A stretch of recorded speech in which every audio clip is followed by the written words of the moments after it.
Hello guys! Magandang buhay! For today's video guys, may nahuli akong daga sa aming bahay. Yan. Medyo malaki po siya. Meron kasi kaming trap. Nilagyan ko ng ulo ng bangus guys. Ayan, epektibo. Natap na siya. Paano ba ito papatayin guys?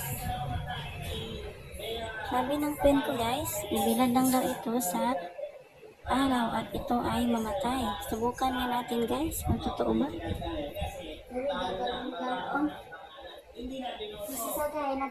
Ayan guys, kawawa naman.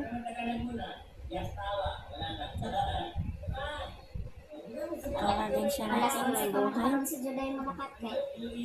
Tapos na sa iyang uniform, alas 2 pa rin yan. Alas 11 malakat sa kayo. Bilis niya tumakbo guys.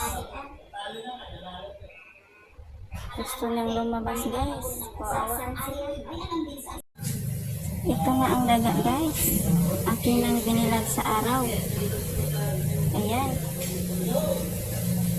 Kumakabit-kabit pa siya guys. Oh. Gusto niyang kumawala guys. Ayan.